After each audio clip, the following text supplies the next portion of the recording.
Sois béni dans le nom de Jésus, sois béni ma soeur, sois béni mon frère, sois béni toi qui nous reçois, je ne sais à partir d'où tu nous reçois. Bienvenue dans Personnage biblique. Personnage biblique, c'est avec le frère Émile que je suis et aujourd'hui nous allons voir la conversion d'un homme, la conversion de quelqu'un qui a marché avec le Seigneur de gloire, qui a été appelé par Jésus, il a marché avec avec le Seigneur, mais pendant sa marche, il a posé plusieurs actes et aujourd'hui, nous allons essayer de comprendre et en tirer beaucoup de leçons. Donc, si tu aimerais comprendre et saisir également toutes ces choses, nous t'invitons donc à rester connecté. Retour tout de suite après le générique.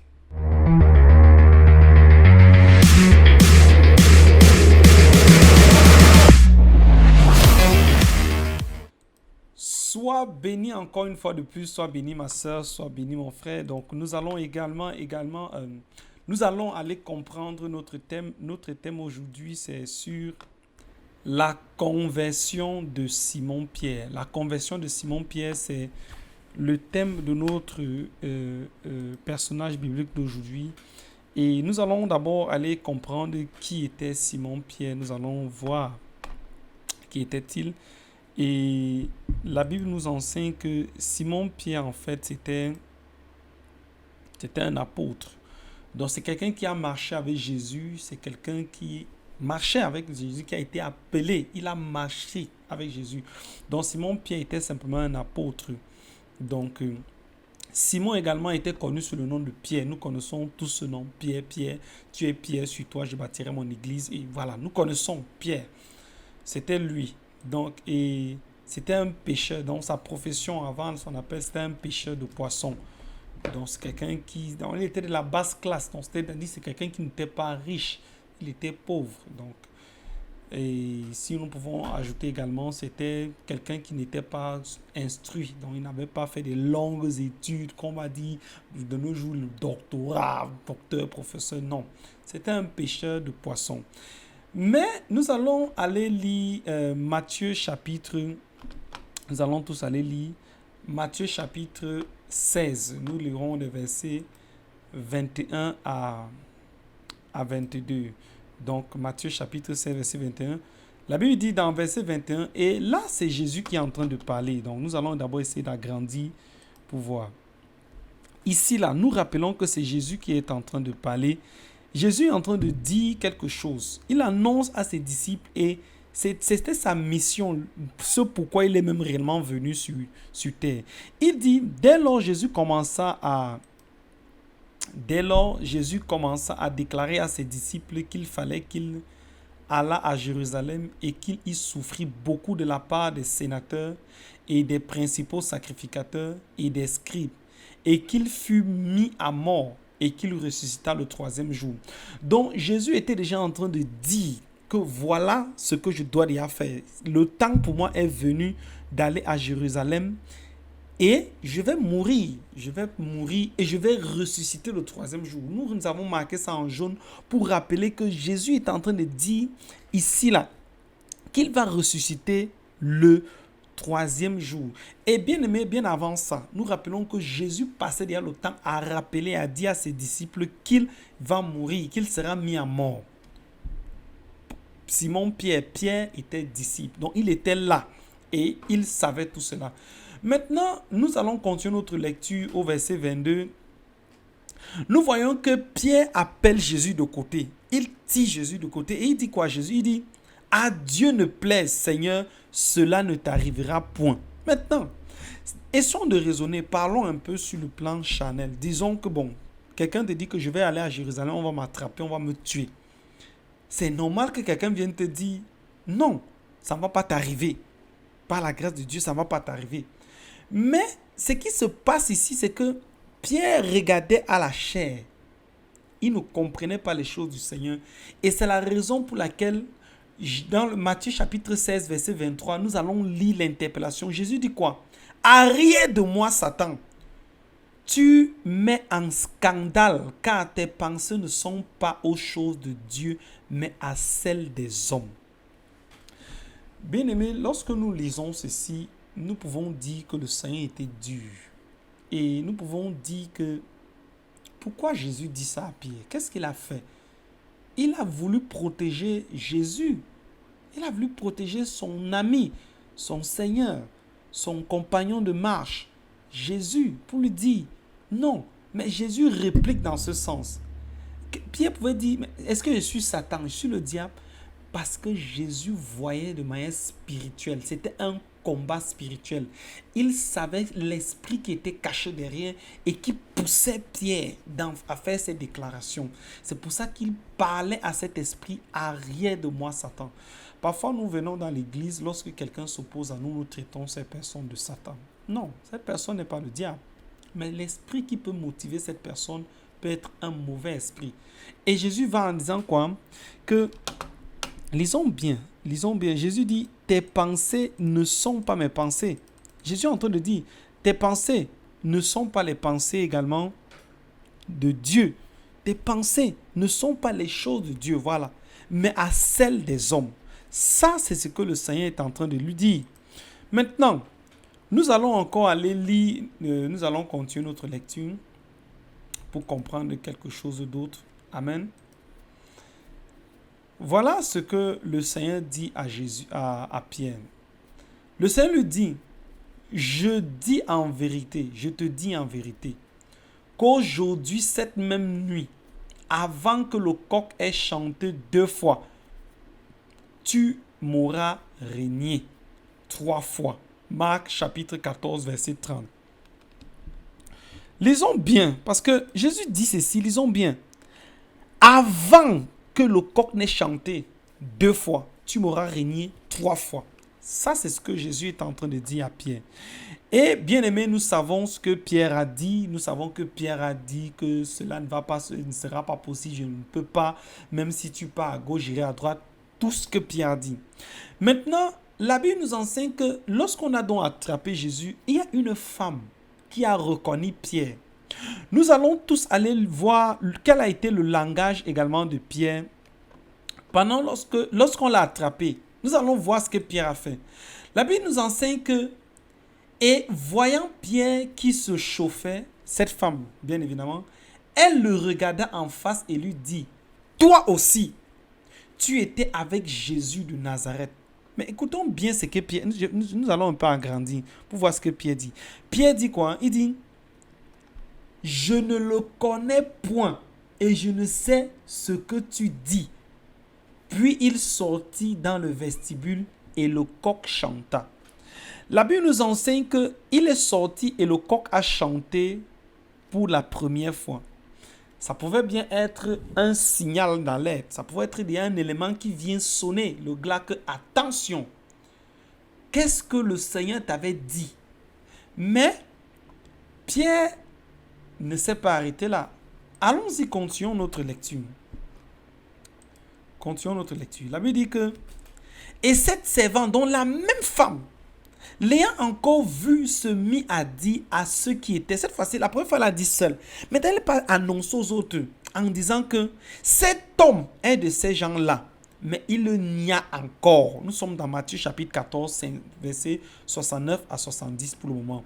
Maintenant, pour la 3e fois, la Bible dit que, et un peu après, ceux qui étaient présents dit à Pierre, tu es assurément de ces gens-là, car tu es un Galiléen et ton langage est semblable au leur.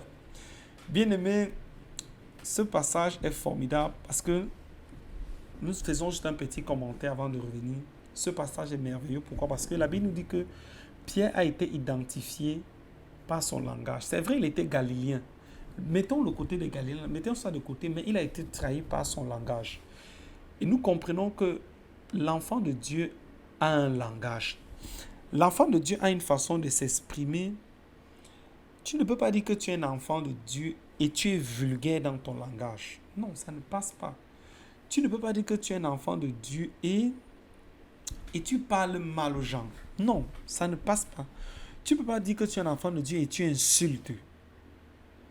Tu as un langage qui bénit. C'est pour ça que la Bible nous enseigne quelque part que la bouche qui bénit ne peut donc pas maudire. Il ne faut pas que ce soit ainsi.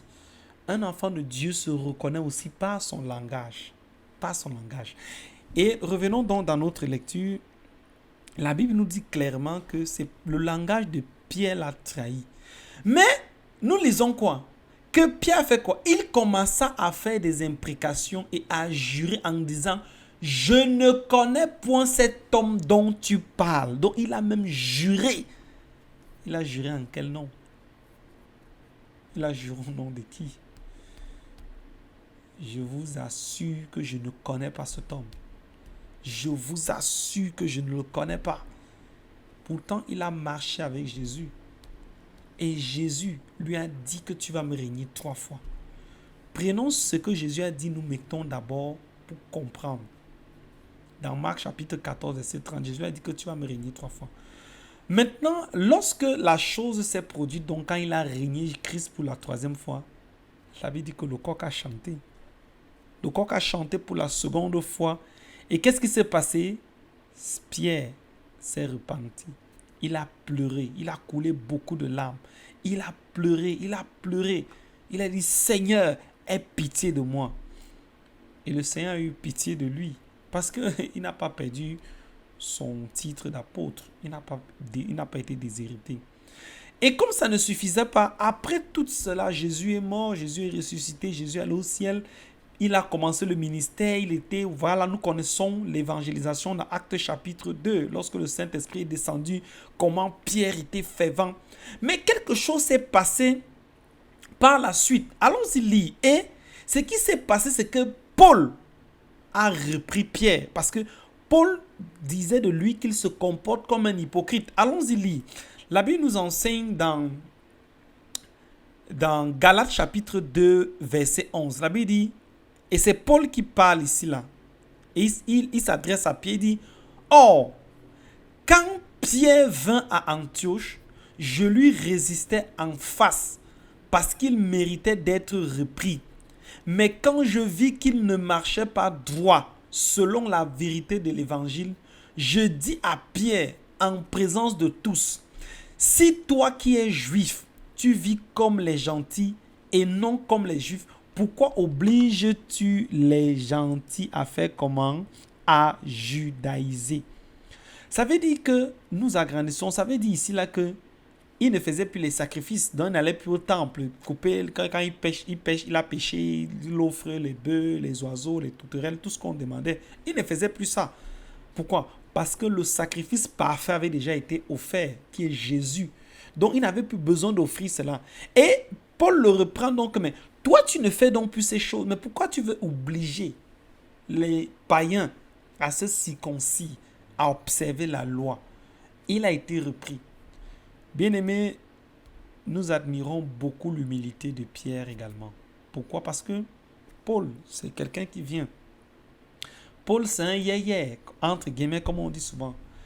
Pierre n'a pas dit que tu parles comme ça à qui? Je suis apôtre. J'ai été appelé avec Jésus. J'ai marché avec Jésus. Pourquoi tu me parles ainsi devant tout le monde? Non, non, non, non, non. Pierre n'a pas dit j'ai 50 ans, que ça fait 50 ans que je suis dans la foi. Pierre, non, il n'a pas eu cette attitude. Pourquoi? Parce qu'il était humble. Et il a été repris devant tout le monde. Il n'a pas dit, toi le petit Paul-ci, tu es venu quand jusqu'à ce que tu me parles? Non. Il a compris qu'il avait tort. Il s'est humilié. Ça, c'est aussi l'attitude des hommes de Dieu. Être capable de s'humilier, être capable même à accepter des choses.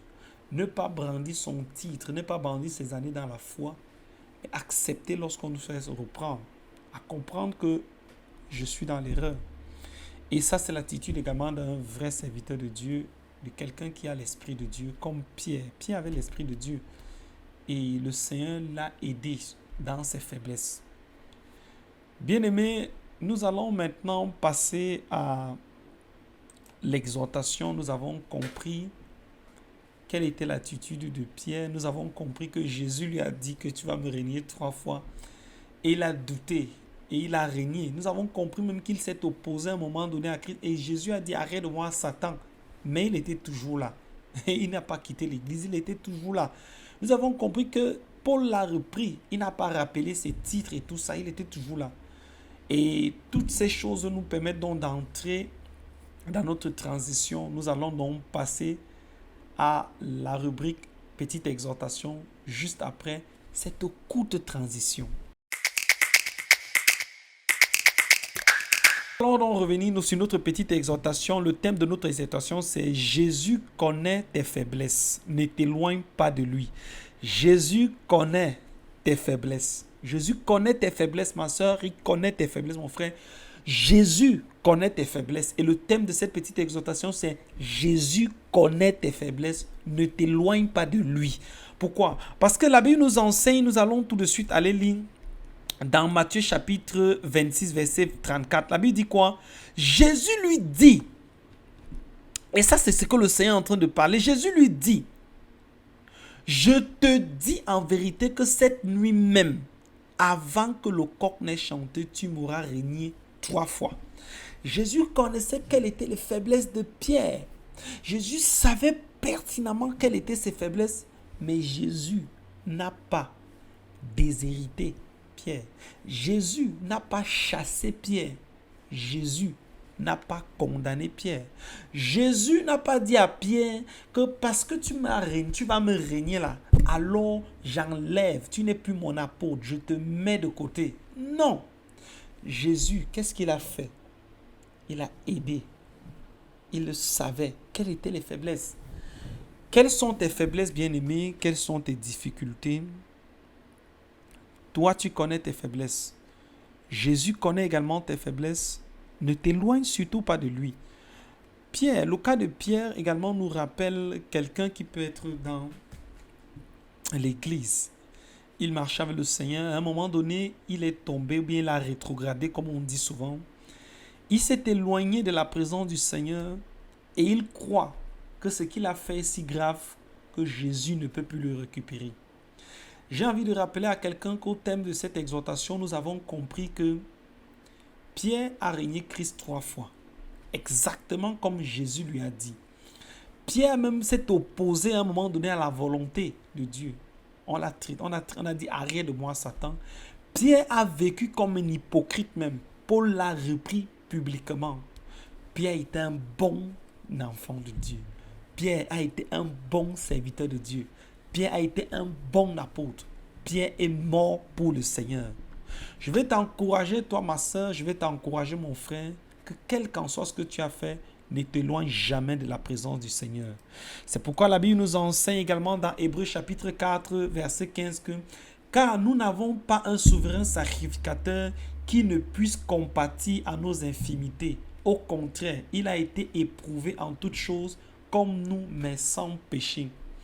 Jésus te connaît, Jésus connaît tes problèmes, Jésus connaît tes difficultés, il connaît à quel niveau tu es faible. Et c'est lui qui nous a rappelé la parabole de l'enfant prodigue. C'est Jésus qui nous a dit que l'héritier à un moment donné a pris ce que le Seigneur lui a donné, son père lui a donné. Il est allé mener une vie de débauche, mais quand il s'est rappelé que son père a des richesses, il est venu. La Bible dit que son père, l'intention première de son père était d'aller embrasser son fils. Que mon fils qui était mort, qui était perdu, est revenu. Jésus a besoin que tu reviennes. Notre souverain sacrificateur compatit et il connaît tes faiblesses. Il sait que tu peux tomber face à la chair, que peut-être tu es tombé. Il sait que quand tu vois, tu te balades dans la rue, tu as des problèmes. Il sait que ton problème, c'est la convoitise de la chair. Il sait que c'est la convoitise du regard. Il sait que c'est l'orgueil de la vie. Viens simplement en sa présence et laisse-toi transformer par son esprit. Nous devons avoir cette capacité, bien-aimé, à nous laisser transformer par le Saint-Esprit. Si Pierre avait fui, qu'est-ce qui allait se passer? Il allait perdre d'abord, être déshérité. S'il avait fui, il ne devait pas être cité aujourd'hui. On ne devait pas connaître son histoire. Mais Jésus connaissait les faiblesses de Pierre. Jésus connaît tes faiblesses. Il connaît mes faiblesses. Ne nous les éloignons jamais de la présence de notre Dieu. Ne laisse pas la culpabilité t'empêcher de servir ton Dieu. Viens, confesse-toi, comme nous dit la parole, et tu seras pardonné. Bien-aimé, c'était personnage biblique. Que le Seigneur te bénisse, que le Seigneur nous bénisse abondamment. Rendez-vous lors de la prochaine émission qui aura lieu très bientôt. Sois béni dans le merveilleux nom de notre Seigneur de gloire. Amen et à bientôt. Mélodie venue du ciel, un chant doux et merveilleux. Tous les anges en harmonie se rassemblent pour célébrer ton nom. D'une seule voix, ils célèbrent le nom de Jésus.